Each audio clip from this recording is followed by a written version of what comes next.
Oi, gente! Canal YouTube Eli Correia Oficial, o canal da saudade. E quero muito que você se inscreva.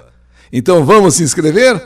Isso, canal YouTube Eli Correia Oficial. Estou contando com a sua inscrição para nós chegarmos aí, de repente, a 1 milhão de inscritos, tá bom? E quero também, gente, convidar a todos que mandem a sua carta, escrevam a sua história. Todos nós temos uma história para contar.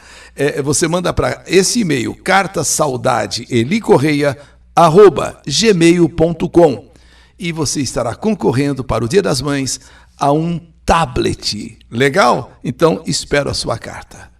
E no canal YouTube Eli Correia Oficial, um plano diabólico perpetrado pela minha própria mãe. Piraporinha, uma pequena cidade do interior cearense. Piraporinha. Foi lá que eu nasci. Foi lá em que eu cresci e me casei com Paulo Guzmão, quando eu estava com 23 anos. Na cidade, todos conheciam o Paulo por Paulão, o grande amor da minha vida, o meu primeiro e grande amor. Meu marido era da polícia, investigador, e não raras vezes era chamado para ir em outras cidades vizinhas para ajudar em investigações.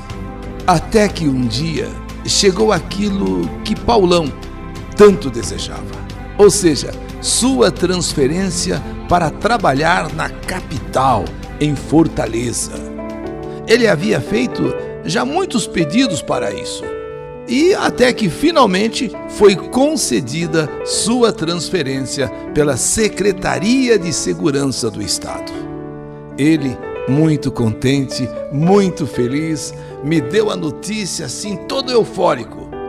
E embora alegre por essa conquista do meu marido, eu me entristeci muito por outro lado, pois tinha de deixar minha cidade, tinha de deixar os meus pais, Gerdelino e Antônia, e a minha avózinha, a dona Estelinha, tão querida, e que me ajudou muito a me criar. Sim, vovó teve uma participação muito grande na minha criação. Mas diante desta transferência, vamos dizer assim, essa é a vida, e fazer o quê? Vida diferente. Vida na capital é uma vida mais agitada. Mas fui me acostumando. E assim o tempo foi passando. Porém, todos os finais de ano, nós íamos para Piraporinha para passar as festas na companhia de meus pais.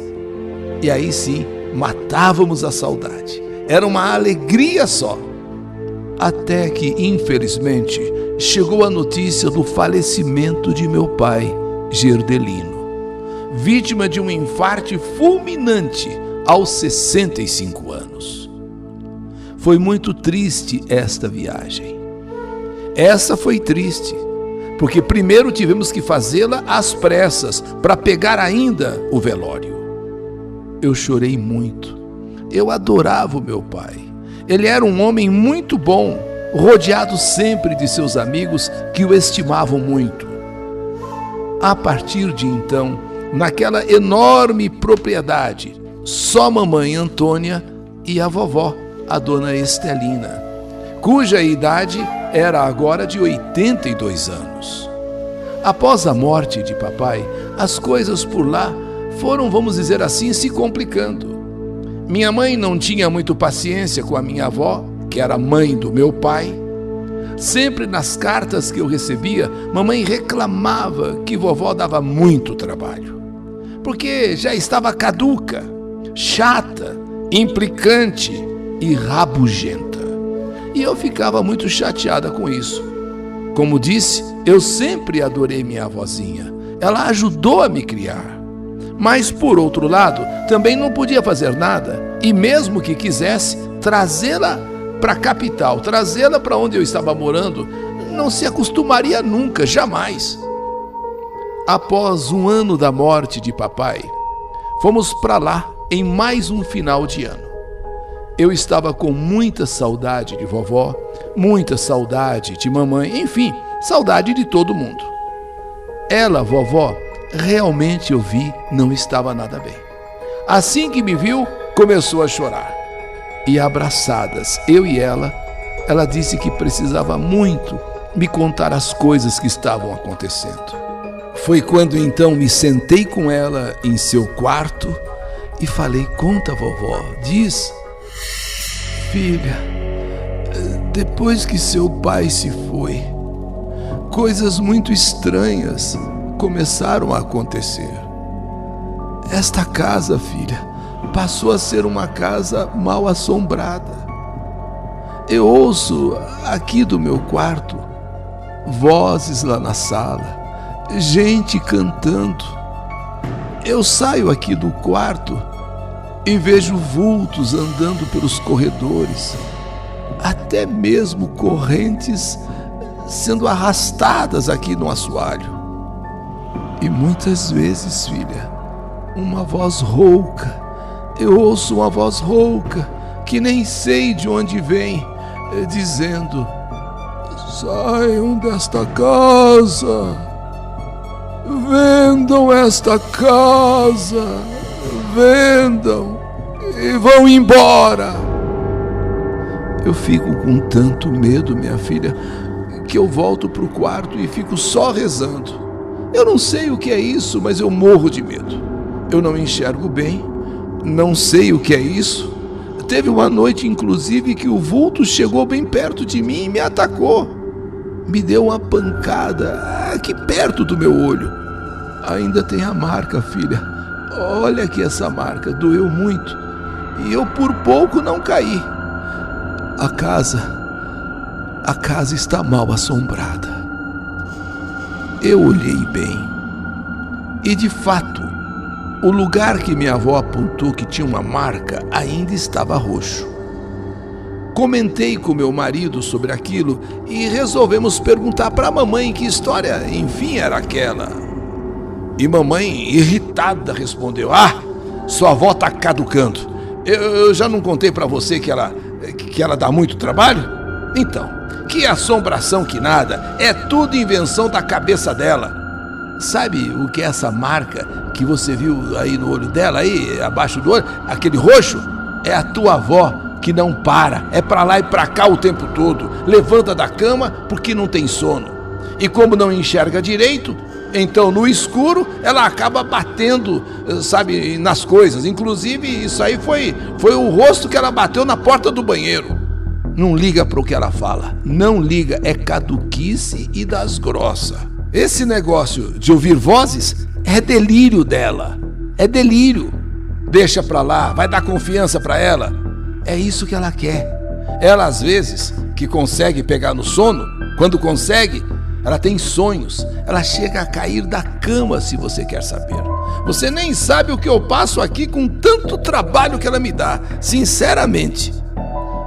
Mesmo mamãe falando essas coisas, meu marido, que é investigador, acostumado a lidar com ocorrências de violência e inclusive violências domésticas, ele me chamou de lado e disse: eu não quero acusar sua mãe de mentirosa e muito menos quero magoar você. Porém, aquele hematoma em sua avó não foi como sua mãe falou, não. Aquilo foi agressão. E nada disso de bater na porta, no rosto na porta. Aquilo foi uma pancada. De verdade, um soco. Aquilo me parece que ela recebeu um soco de alguém. Sinceramente, nessa história toda tem muita coisa estranha. Eu ainda achei ruim com meu marido, eu fiquei brava com ele. Como soco? Como soco? Quem iria agredir uma velhinha como vovó aqui dentro de casa? Você só pode estar doido em fazer uma acusação dessas. Afinal, mamãe sempre a tratou muito bem. E eu fiquei algumas horas de cara feia, de cara amarrada com meu marido, emburrada mesmo. Ele quis, em outras palavras, dizer que vovó estava sendo agredida ali. Não podia aceitar uma coisa dessa. Bom, nós íamos ficar ali em Piraporinha mais uns dias. Porém, ao chegar à tarde, meu marido me disse que tinha recebido uma ligação e que precisava voltar de qualquer maneira para a capital. Estavam precisando dele. E que isso tinha sido bom porque ele não estava muito afim de ficar numa casa mal assombrada. E que ele não tinha medo de enfrentar os problemas de polícia. Porém, desde criança, eu sinto pavor com coisas sobrenaturais. Ele falou isso com uma certa ironia. Mamãe ainda tirou sarro dele dizendo: que porcaria de policial que você é, hein? Que porcaria de policial! Medo de coisa sobrenatural? Desde criança você comete assombração? Que homem que você é? Que policial que você é? Ela ainda tirou um sarro dele. Eu só sei que o que seria 15 dias, nós iríamos passar ali 15 dias, não durou nada. Tivemos de voltar. Mamãe também não entendeu nada. Porém, ainda me disse, ao nos despedirmos, que ela estava mesmo a fim de vender o casarão. Ela no final disse: olha, eu estou a fim de vender o casarão, e que o meu tio, irmão de papai, já tinha até 2 compradores interessados. Sabe? E quanto à vovó, não ia ter outro jeito, ela disse. Não vai ter outro jeito a não ser colocá-la numa clínica de repouso. No carro com o meu marido, eu voltava muito triste, aborrecida. Primeiro, pela venda do casarão. Mamãe disse que não tinha outro jeito a não ser vender o casarão. Segundo, pelo destino que reservava a vovó, no seu final de vida, um asilo. Poxa, rodamos um pouco por aquela estrada de terra até que ganhamos o asfalto. E foi aí, no que nós saímos da propriedade, estrada de terra, ganhamos o asfalto, não sei o que aconteceu. O carro começou a enguiçar, começou a falhar. Meu marido encostou, desceu, abriu o capô, foi ver o motor e dali a pouco voltou me dizendo: olha, pifou, não tem como prosseguir. Eu vou ter que voltar a pé até Piraporinha para achar uma oficina e trazer um mecânico, trazer um socorro. Porque eu acho que é a bateria, mas de verdade não sei o que aconteceu. Você quer ficar esperando no carro ou você vem comigo? Você tá doido ficar aqui sozinha no carro? Você tá doido nessa escuridão? Tá escurecendo? Não. Daqui a pouco é noite, não fico nada aqui não, eu vou com você. Tudo bem, disse ele, tudo bem. Então vamos juntos. A caminhada de volta não foi fácil. Até porque o tempo mudou. Começou a ventar, começou a cair alguns pingos de chuva e nós nos apressando nos passos. Porém, assim mesmo não deu. A chuva desabou. Mas como nós não tínhamos onde esconder, o jeito foi prosseguir. Chegamos então em Piraporinha por volta de umas 9 da noite. E chuva que nessas alturas Deus mandava. E não tínhamos outra alternativa senão ir para casa de mamãe. Não dava para fazer mais nada. Molhados, encharcados. E na verdade a gente nem pode achar ruim da chuva estar caindo, porque no Nordeste chove tão pouco que quando chove a gente tem mais é que agradecer. Enfim, voltando ao carro enguiçado na estrada, a gente vindo a pé à procura de uma oficina, à procura de um mecânico. Só depois eu fiquei sabendo, só depois, aquilo tudo fazia parte de um plano do meu marido, experiente policial. O carro não tinha dado pane coisa nenhuma. Foi tudo proposital. Acontece que meu marido não acreditou na história de mamãe. Ele, no fundo, sabia que alguma coisa de muito errada estava acontecendo naquela casa. E então ele inventou o telefonema lá da capital que estavam chamando ele para uma investigação e que precisavam dele. Ele inventou essa história e que tínhamos que ir embora. E de fato fomos embora e simulou o enguiço do carro já na estrada de asfalto, quando deixamos aquela estradinha de terra. Só para poder voltar, só para a gente poder retornar e na cabeça dele descobrir alguma coisa que para ele não estava batendo muito certo. Quando nos aproximamos da casa, a iluminação muito fraquinha e vimos vultos lá dentro. E deu para se ouvir, e dava para se ouvir uma voz rouca. Hoje você morre, velha dos infernos. Hoje você vai morrer, chega de atrapalhar a gente. Hoje você vai morrer, velha dos infernos. E a voz desesperada de vovó: não faz isso comigo, pelo amor de Deus. Não me matem não, piedade. Ah, meu Jesus, não me matem. Nessa hora, meu marido tirou o revólver e me diz: segura a arma que eu vou estourar a porta, segura aqui.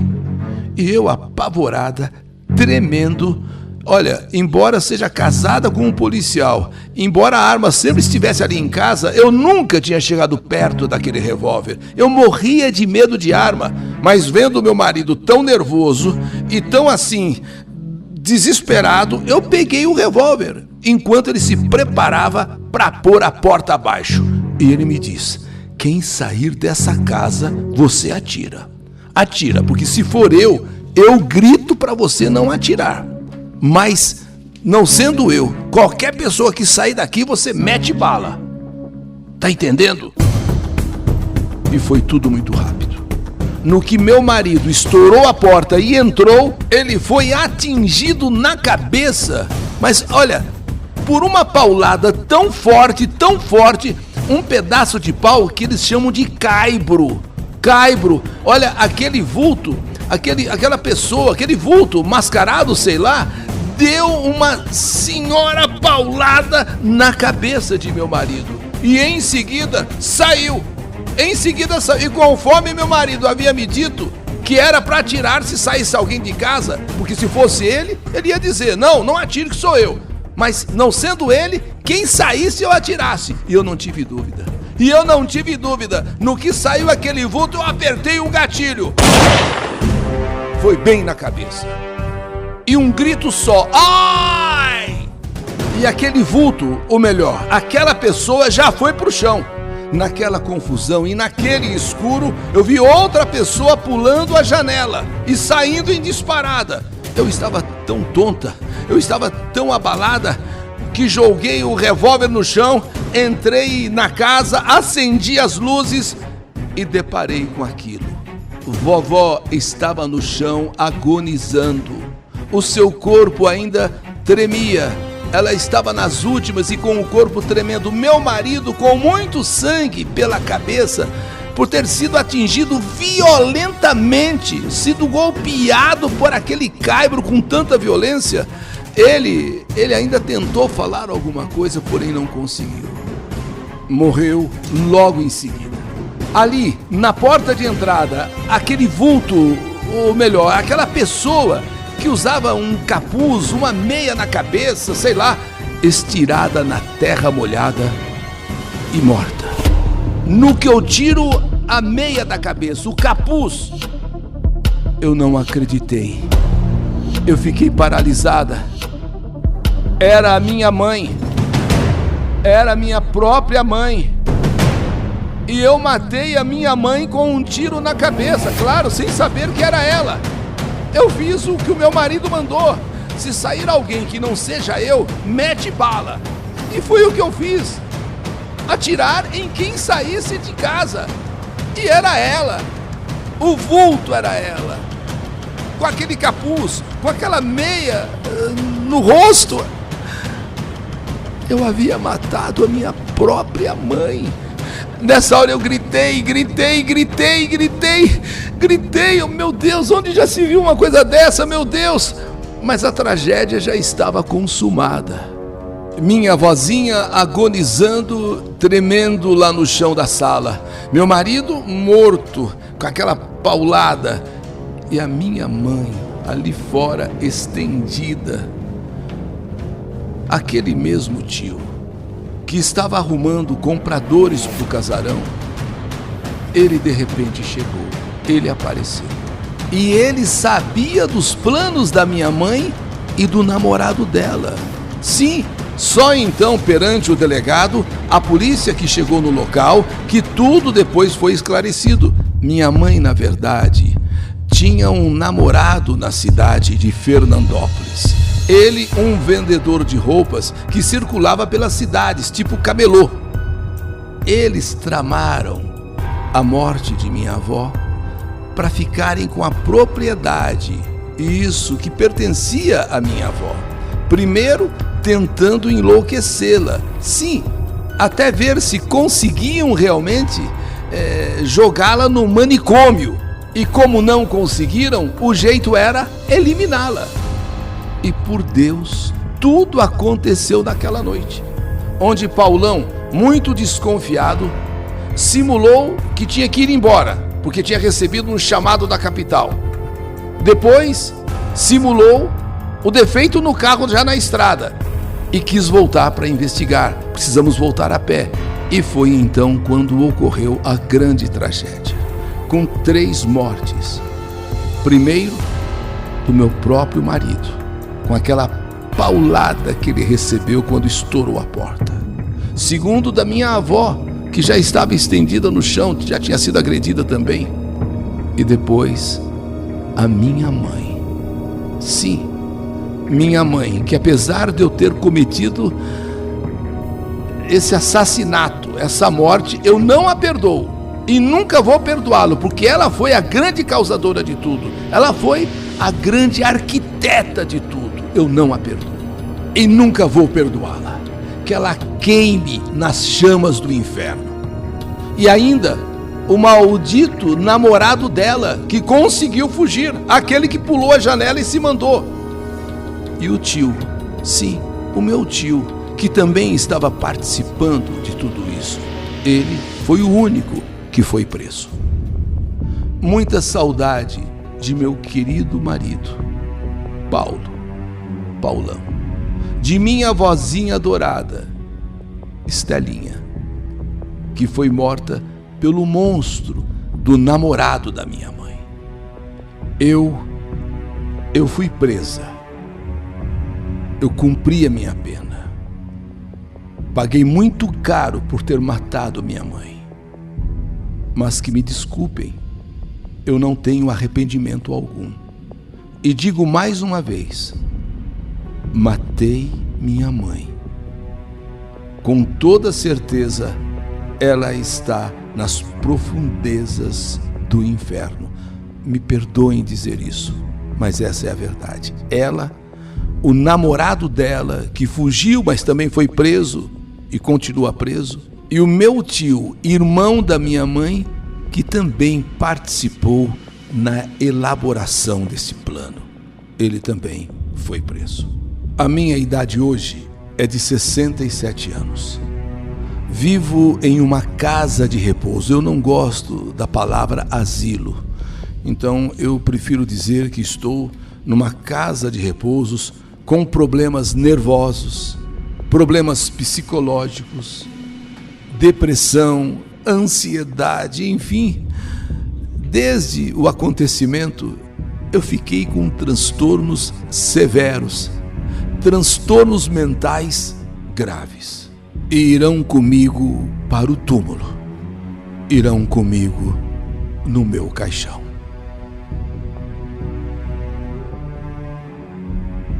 Esta é a minha história. Uma triste, lamentável e cruel história que a vida escreveu. Que saudade de você! Um plano diabólico perpetrado pela minha própria mãe. História do canal YouTube Eli Correia Oficial.